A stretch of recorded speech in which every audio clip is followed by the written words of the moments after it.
আসসালামু আলাইকুম প্রিয় দর্শক, অন্য মঞ্চের আলাপচারিতায় আপনাদের সকলকে আমন্ত্রণ জানাচ্ছি। রাতের অন্ধকারে গুন্ডাগার্দি চলল। ট্রাম্প বাবু পুরো ভেনেজুয়েলার প্রেসিডেন্ট এবং তার স্ত্রী ফ্লোরেন্স সিলিয়া ফ্লোরেন্স এবং নিকোলাস মাদুরো দুজনকে একেবারে বন্দি করে সোজা আমেরিকায় নিয়ে চলে এসছেন। এখন এই যে হঠাৎ করে ভেনেজুয়েলায় যে আক্রমণ, আমি বলেছিলাম না ভেনেজুয়েলাতে আক্রমণ করবে, আর ভেনেজুয়েলাতে আক্রমণ করলে এবার চীন তাল টুকছে, এবার কখন সে তাইওয়ানে ঢুকবে। আমি কিন্তু মানে ওই 2025 ডিসেম্বরের শেষ সপ্তাহে আমি বলেছিলাম কি কি হতে পারে 2026-এ।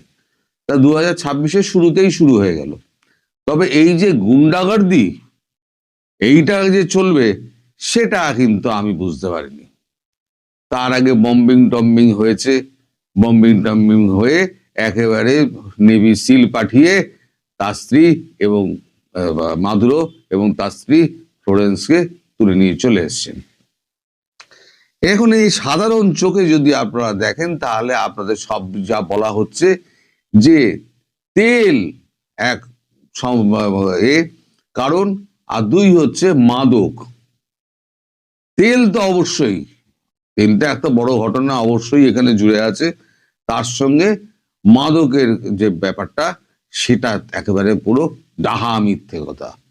তাই যদি হতো তাহলে কলম্বিয়া, মেক্সিকো এরা যারা হচ্ছে ড্রাগ পাচার করছে, চীন যে ড্রাগের যে বেসিক মেটেরিয়াল ইনগ্রিডিয়েন্টস সেটা তো চীন সাপ্লাই করছে, তাহলে পরে তাদের উপরে কেন হচ্ছে না, ভেনেজুয়েলার ওপরেই কেন হলো?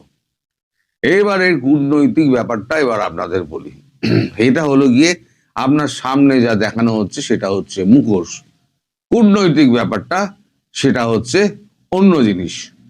2018 সালে যখন বাইডেন যখন সারা পৃথিবী জুড়ে তখন উত্তাল করে দিচ্ছে, বিশেষ করে ইউক্রেন, 2018 থেকে তখন কিন্তু চীন আর রাশিয়া প্ল্যান করছে যে আমাদের এমন কিছু একটা করতে হবে যাতে এই সাউথ ইস্ট এশিয়া এবং সেন্ট্রাল এশিয়া এবং আপনার ভূমধ্যসাগরীয় অঞ্চলগুলোতে যে দেশগুলো আছে সেখানে যাতে আমেরিকা মাথা না গলাতে পারে। কি করা যায় তখন এই নিকোলাস মাদুরোকে ধরা হয়। নিকোলাস মাদুরো হচ্ছে কমিউনিস্ট এবং সমাজতন্ত্র স্থাপনের কথা উনি বলেছিলেন। উনি কিন্তু আমেরিকার দাদাগিরি মানেননি, সেখানেই হচ্ছে গন্ডগোলটা। উনি করলেন কি, উনি জাতীয়করণ শুরু করলেন, ব্যাংক জাতীয়করণ, তেলের খনি জাতীয়করণ, এবং আমেরিকার যত আধিপত্য আছে আমেরিকার আধিপত্য থেকে তিনি বের করে আনার চেষ্টা করলেন তার দেশকে। এইখানে লাগলো গিয়ে আমেরিকার সঙ্গে মাদুরোর ঝামেলা। মাদুরোকে অনেক বোঝানোর চেষ্টা করা হয়েছে, শেষের দিকে মাদুরো অনেকটা চাপে পড়ে কিন্তু নেগোসিয়েশনে রাজিও হয়েছিলেন। এবং এই যে অ্যারেস্ট হওয়ার 2 দিন আগে একটি ফরাসি সংবাদ মাধ্যমে তিনি বলেছিলেন যে আমি আলোচনার জন্য রাজি আছি, তেল নিয়ে আলোচনার জন্য রাজি আছি, উনি যদি আলোচনায় বসতে চান আমি রাজি আছি। তার 2 দিনের মধ্যে একেবারে রাতের অন্ধকারে বোমা টোমা মেরে সারা একেবারে শহর, ভেনেজুয়েলা শহর ধূলিসাৎ করে দিয়ে তাকে তুলে নিয়ে চলে আসা হলো। ব্যাপারটা হচ্ছে এই 2018 সালে তখন থেকে চীন এবং রাশিয়া মাদুরোকে অস্ত্র সাহায্য থেকে আরম্ভ করে তেল কেনা, নানান রকম সাহায্য চীন করতে থাকে। তার কারণ হচ্ছে যদি আমেরিকার ব্যাকইয়ার্ডে যদি একটা সমাজতান্ত্রিক রাষ্ট্র তৈরি করে দেওয়া যায় আর সেটা যদি ক্রমশ শক্তিশালী হয় আর্থিক দিক দিয়ে, তাহলে পরে আমেরিকার সমস্যা বাড়বে।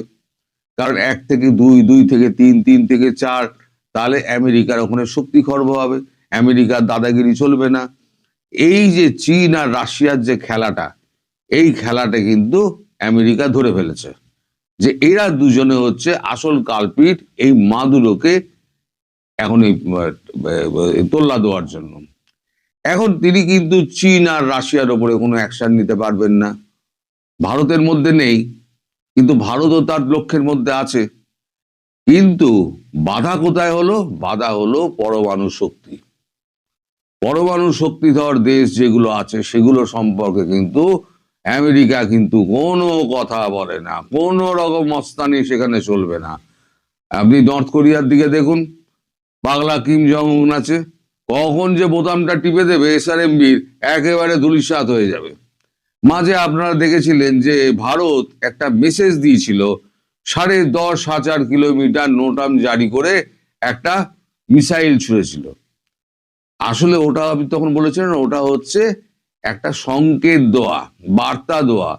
যদি আমি 10,500 কিলোমিটার দূরে যদি মারতে পারি, তাহলে 8,500 কিলোমিটার দূরে ওয়াশিংটন ডিসি কিন্তু আমার নিশানার মধ্যে আছে, ফ্লোরিডা আমার নিশানার মধ্যে আছে, নানান দেশের নানান শহর যেগুলো আছে 50টি, কোনোটাই কিন্তু আমার পাল্লার বাইরে নয়। ভারত এই সিগন্যালটা দিয়ে রেখে দিয়েছে। চীন এদিকে মহাশক্তি, রাশিয়ার তো অস্ত্র ভান্ডার তো একেবারে ভর্তি। ফলে দক্ষিণ পূর্ব এশিয়ায় ট্রাম্পের এখন দাদাগিরিটা এখন করতে পারছে না, কারণ এখানে 3টে মহাশক্তি এক হয়ে রয়েছে। যা কিছু খেলাধুলো হচ্ছে সব হচ্ছে ওই দিকে। তা মাদুরোকে এই যে তুলে নিয়ে এলেন, এখন ইউরোপিয়ান সংসদ বলুন, আপনার UNSC, United nation security council, এবং অন্যান্য দেশগুলো আছে, মুখে রা কাটছে না, কেউ মুখে রা কাটবে না। এই যে ইরাকে মাস ডিস্ট্রাকশন নাকি ওয়েপন্স আছে,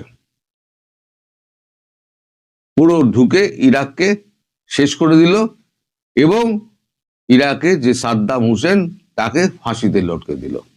আসল হচ্ছে তেল। তেলের যে ভান্ডার আছে ভেনেজুয়েলাতে, সেটা হচ্ছে আনুমানিক 303 বিলিয়ন ব্যারেল। যেটা বলা হচ্ছে 303 বিলিয়ন ব্যারেল তাদের তেল খনিজ সম্পদ, যেটা আরব আমিরশাহিতে নেই, সৌদি আরবে নেই, রাশিয়ায় নেই, কোনো দেশের কাছে এত তেল নেই যা ভেনেজুয়েলার কাছে আছে। সেই তেলের একটা বৃহৎ অংশ নেওয়ার জন্য ভেনেজুয়েলার ওপরে থেকে তখন থেকে চাপটা তৈরি করতে আরম্ভ করে ট্রাম্প।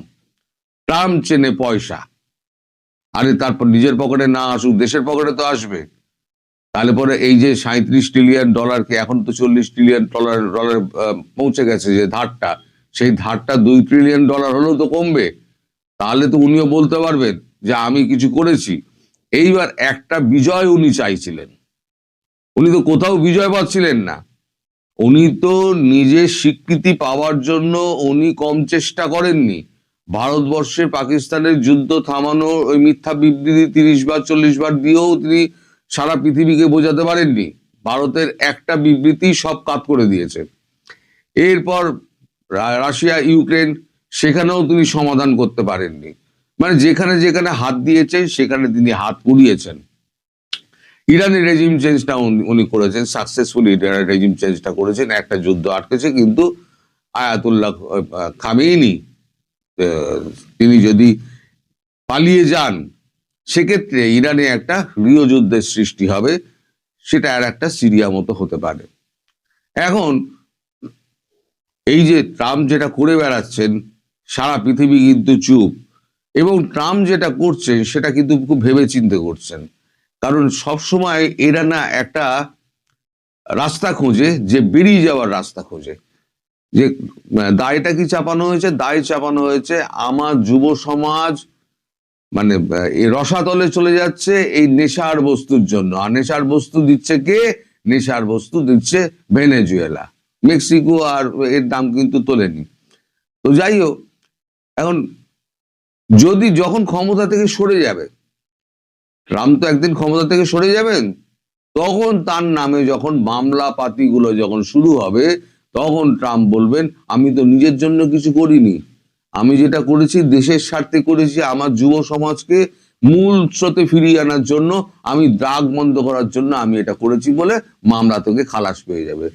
সুতরাং এরা সব সময় চায়, মানে আমেরিকা সব সময় চায় একটা ওই মাস ডিস্ট্রাকশন ওয়েপন্স এর মতো একটা করে অজুহাত খাড়া করবে। অজুহাত খাড়া করে নিজেরা নির্দোষ, মানে প্রেসিডেন্সি থেকে বেরিয়ে যাওয়ার পর মামলা যদি হয় নির্দোষ প্রমাণিত করার জন্য ওইগুলো তৈরি করে রেখে দেয়, তৈরি করে রেখে দিয়ে আমেরিকার স্বার্থ সিদ্ধি করবে। এরপরে যেই আসুক ট্রাম্পের পরে দেখবেন সে একই রূপ তার। এখন একরকম রূপ দেখছেন জেডি ভান্সের, পরবর্তী প্রেসিডেন্ট যদি তিনি হন দেখবেন রূপ বদলে ফেলবে। তখন তাকে এই আমেরিকার নীতি অনুযায়ী কিন্তু চলতে হবে। ফলে এই যে আমেরিকা সারা বিশ্ব জুড়ে যে দাদাগিরি করে বেড়াচ্ছে, দাদাগিরি করে বেড়াক, কিন্তু সাউথ ইস্ট এশিয়ায় ঢুকতে গেলে ট্রাম্পের থোঁতা মুখ ভোঁতা হয়ে যাবে এবং ঠ্যাঙে আচ্ছা করে বাড়ি খাবে। এবার আমি যেটা বলেছিলাম, এবার তাইওয়ানকে তো আক্রমণ করবে চীন, আর চীন যখনই তাইওয়ান আক্রমণ করবে সেই সময় তা লাগিয়ে দেবে কি রাশিয়া, একেবারে ইউক্রেনকে ধ্বংস করতে শুরু করে দেবে। দেখুন না 2026-এ আর কি কি হয় দেখুন। ইরান আর এটা তো ইসরায়েলটা গেল, কিন্তু রাশিয়া ইউক্রেন রয়েছে, এদিকে তাইওয়ান চীন রয়েছে, এগুলো বাকি রয়েছে, আর ভারতবর্ষ আছে। ভারতবর্ষ শুরু করবে পাকিস্তান আর পূর্ব পাকিস্তান। তখন আমেরিকা কাকে সাহায্য করবে? একে কি বলে, আমাদের পাকিস্তানকে সাহায্য করতে যাবে? পাকিস্তানকে সাহায্য করতে পারবে না। ইউক্রেনকে সাহায্য করতে যাবে? সাহায্য করতে পারবে না, কারণ একদিকে যুদ্ধ লাগিয়ে তো বসে আছে। এবার ভেনেজুয়েলার মাটিতে তুমি যে মেরে শেষ করে দিয়েছো, গুঁড়িয়ে দিয়েছো, ভেনেজুয়েলা কি ছেড়ে দেবে? ভেনেজুয়েলা ছোটখাটো হলেও তো আক্রমণ কিন্তু চালিয়ে যাবে ভেনেজুয়েলা। ফলে ট্রাম্পের সামনে এখন কিন্তু, মানে ট্রাম্প এখন গিলোটিনে গলা ফাঁসিয়ে দিয়েছে, আর ভারতও চাইছে আর একটা যুদ্ধ তৈরি হোক। যুদ্ধ তৈরি হলে চীন কি ইশারা দিচ্ছে, তুই তাইওয়ানে চলে যা ভাই। রাশিয়াও বুদ্ধি দিয়ে তুই তাইওয়ানে চলে যা, আমি এদিকে ইউক্রেনে চড়ছি। সেই ফাঁকে ভারতবর্ষ টুক করে ডাইনে বাঁয়ে পূর্ব পশ্চিম দুটো দিয়ে আক্রমণ চালিয়ে দেবে। তাহলে কটা যুদ্ধ শুরু হলো 2026-এ, এখনো বহু যুদ্ধ বাকি আছে। দেখতে থাকুন 2026-এ কত বড় বড় ঘটনা ঘটে। সবাই ভালো থাকবে। এবার সীমান্তে দুই বিস্ফোরক ঘোষণায় রীতিমতো দুই শত্রুকে কাঁপিয়ে দিল ভারত।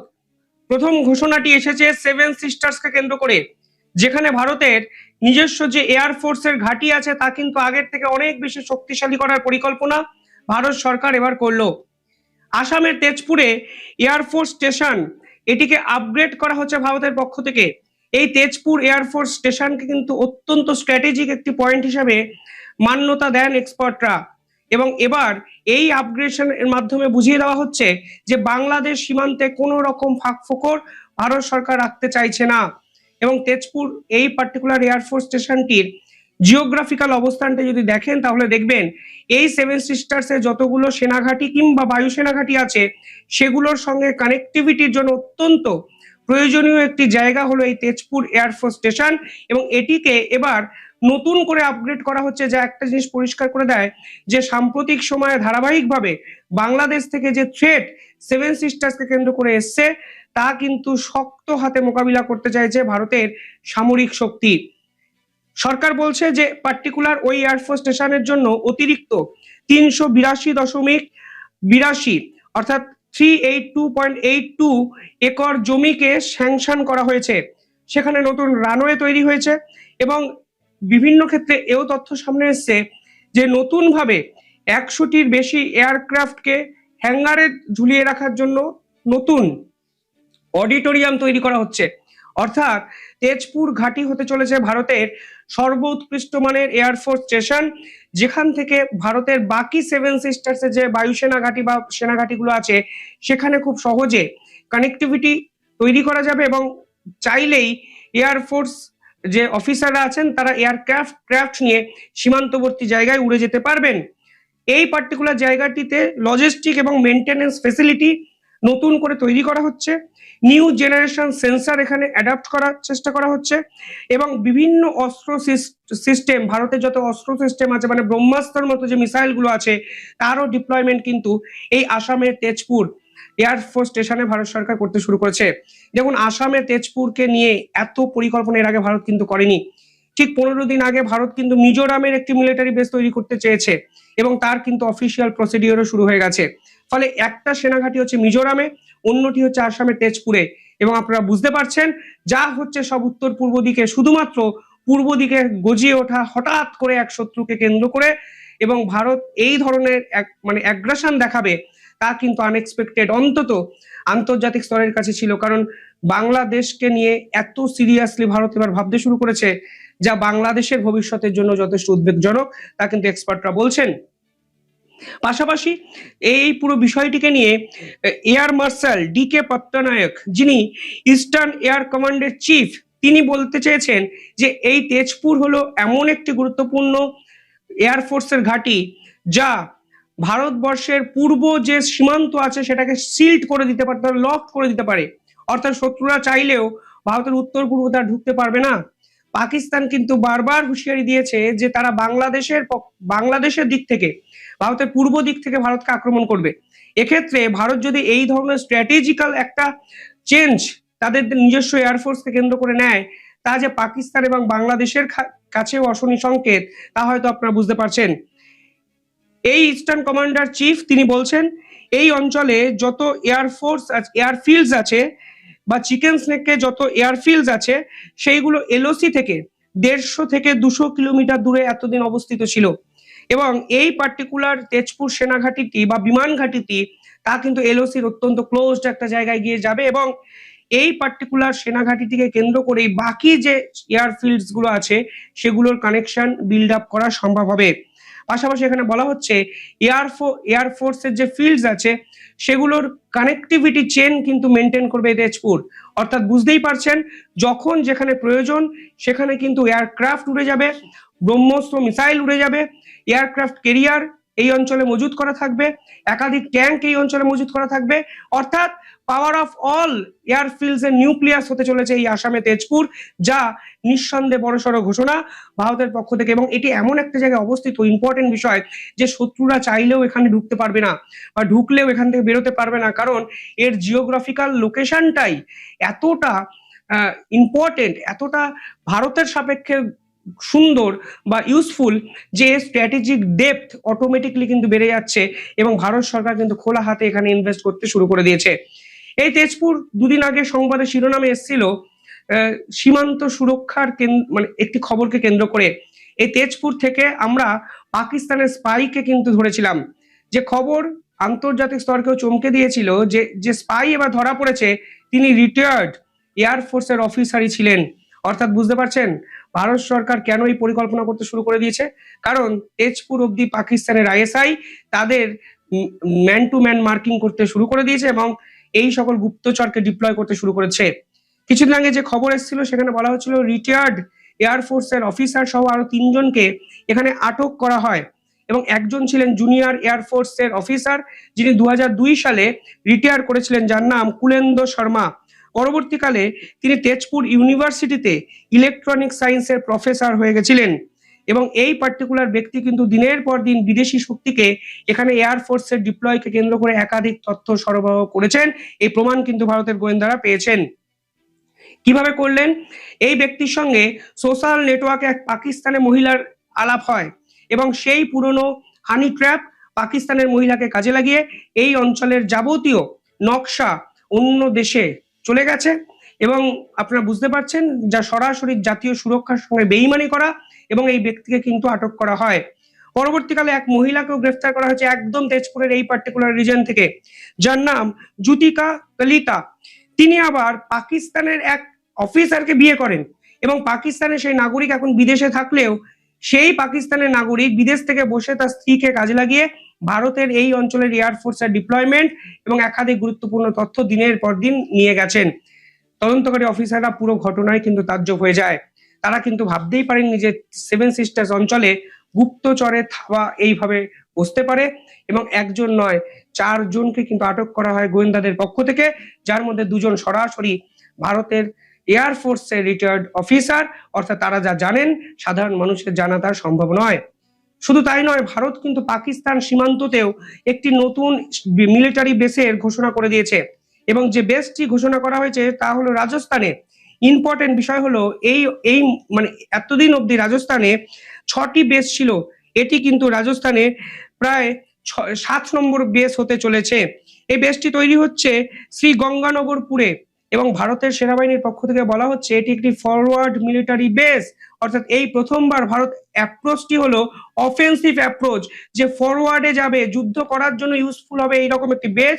তা কিন্তু এই এলওসি থেকে মাত্র 25 কিলোমিটার দূরে ভারতের সেনাবাহিনী কিন্তু ঘোষণা করলো, যা অত্যন্ত ইম্পর্টেন্ট।